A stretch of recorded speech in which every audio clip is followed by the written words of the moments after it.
Arsenal 1, Newcastle 0. Absolutely amazing goal by OMG EZE to make Arsenal get the 3 points. And I can't lie, it wasn't the greatest of performances, but we just needed to get the win, the 3 points that all that mattered, to kind of take it as long as we can take it till maybe the last day. Maybe it goes down to goal difference for the Premier League title, and we got the 3 points, man. And yeah, we started the game again. I didn't mind the lineup, the starting lineup. I thought again with the whole obviously Havertz and Gyökeres situation.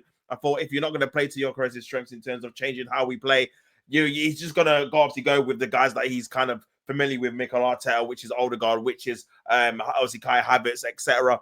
And again, I thought we started the game not the best, to be honest with you. They could have scored in the first 30 seconds, man. Some good play by Joe Willock, putting in Alusa, and then he just kind of missed his shot, went out for a goal kick. But yeah, that was an early warning sign. And I thought Newcastle were dangerous throughout the game, had a couple of good opportunities. Arsenal, again, were winning a few corners. A bit more intricate play as soon as obviously we started to play forward. I was getting a bit frustrated with Odegaard and Zubimendi kind of playing backwards. It felt like we didn't need all three of them because we had Declan Rice, Zubimendi, and Martin Odegaard trying to build it from the back. And some stages, they were kind of getting each other's way. It kind of improved a little bit when Odegaard went further forward on the right-hand side, trying to play balls into the path of Madueke and Ben White. We got a few corners from there.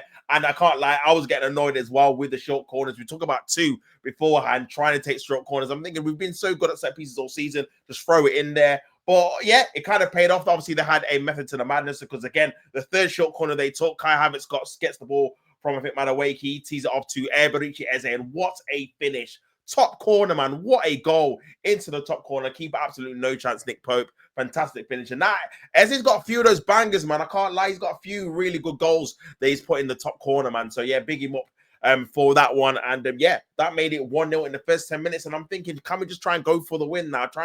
Because I didn't want it to be what it ended up being, a kind of cagey affair where we're kind of hanging on towards the end. But then we got an injury to Kai Havertz, who I thought had a pretty quiet game. Again, he had a couple of nice touches, trying to link up with Zubimendi and Madueke and Odegaard in the middle. But it just felt like, again, we were trying to kind of walk it in the net. A couple of passes too many, and we weren't really testing Nick Pope after the goal either. So yeah, he came off. I don't know if it's a hamstring injury, groin injury. But yeah, that's obviously not very good news for him. He's probably maybe going to be out for the season now if it is kind of a long-term muscle injury. Again, there's only 4 weeks left. So, yeah, we'll see. He came off. Gyökeres came on. And after that, man, we didn't really kind of gain any momentum. That kind of messed up the rhythm of the game, I felt. And the game kind of drifted by a little bit in that first half towards the end of the first half, man. Nothing really kind of happened. I can't really remember of note. So, yeah, going into halftime, it's 1-0. In the second half, I'm thinking, yeah, can we see a bit more life, stuff like that. And then again, the game's kind of drifting. Nothing's really happening. Similar to the Sporting Lisbon game, similar to kind of the Bournemouth game where it's just kind of drifting and drifting. And then Eberechi Eze goes down with an ankle injury. He comes off straight away. Hopefully it's precaution because, again, he was walking around at the end of the game. Didn't go down at all on either. So I'm hoping they just thought, okay, if you feel anything, which I do, I will give praise to Arteta this season. If anyone feels anything, they just come straight off. Especially at the start of the season, you had the likes of Odegaard coming on after he did his shoulder, coming on after he hurt his knee. And I don't think you're in a position where you don't need to do that. We've got loads of players on the bench, attacking players as well, that can come and influence the game. So maybe he felt something. He came straight off. And then Martinelli came on. He went on to the left.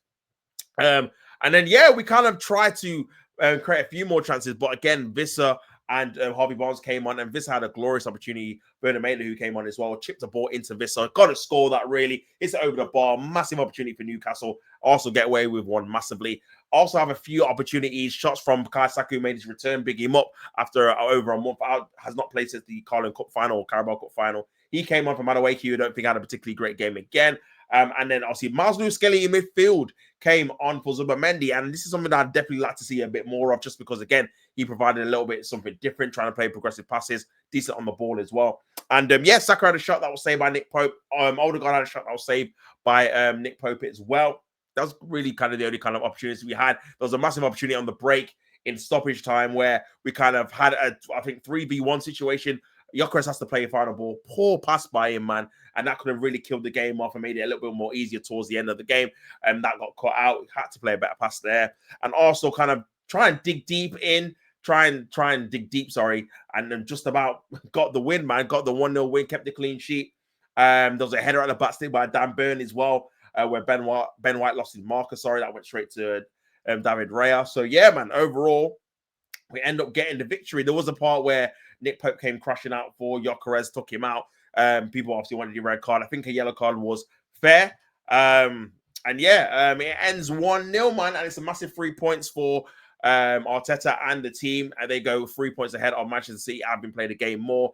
And obviously, you've got a better goal difference now with +1, 38-37. But obviously, Manchester City got a game in hand, which will be against Crystal Palace. So yeah, we'll have to wait and see how they do there later on in the season. But overall, like I said, the performance weren't particularly great, man. I feel like we were very, very nervous. And I said this before, like back in obviously title winning sides, whether it's Chelsea, Leicester, there is a period in the season towards the end where you do get kind of nervy 1-0s because they know it's important to kind of win the game and stuff like that. The only problem with this, with Arsenal team, is that we're seeing this quite a lot in this, not even just this last couple of weeks, but probably since the start of the new year, where the performance has not been great at home or away, and we're not really creating too much opportunities. So when we're now getting your probably annual period where you probably have this, look at Man City against Burnley, similar thing. Got the goal, tried to score a second, but ended up being 1-0 in a against a team where you think they're probably beating 4 or 5. So yeah, I think it's very important just to get the 3 points on the board towards the end of the season, man. And I still think City are going to win it. I can't shake up that Bournemouth performance. I feel like we've got one of those left in us, man. Maybe it's going to be Fulham. So that's kind of the thing I'll say about it. But again, if you can try and take it to the last day, you just never know, I guess. But yeah, man, I don't think we're going to win it, unfortunately. But yeah, you guys in the comments, let me know what you think about the game, how you thought Arsenal played. Obviously a good 3 points, but is it sustainable? Do we have to improve our performance?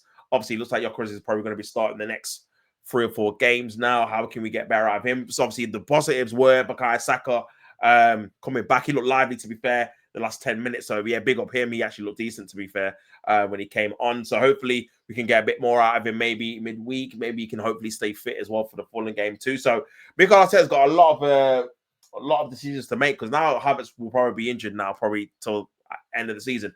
That means what? Do you go with Gyökeres? Do you play Jesus in one of these games? I won't trust Jesus now. I feel like off the ball, he just doesn't provide enough, which means you're going to have to rotate. I don't think you can play the same team Wednesday and then Saturday 5:30. I think you're going to have to make some changes, man. So hopefully Calafiori can come back in for one of the games, maybe the Fulham game. So that could be a swap there. You're looking at probably maybe Mascara for the Atletico Madrid game to try and swap it in there. A bit of pace on the wings. And then, yeah, man, Zubimendi again, I think had a particularly great game. So, yeah, that's another one that needs to be sorted, man. But, yeah, you guys in the comments, let me know how you feel. For more content, you guys know what to do. Please like, share, subscribe, and follow T-Janzo Sports. My light is bugging out, man. But, yeah, I'll be back soon, man. Peace and love.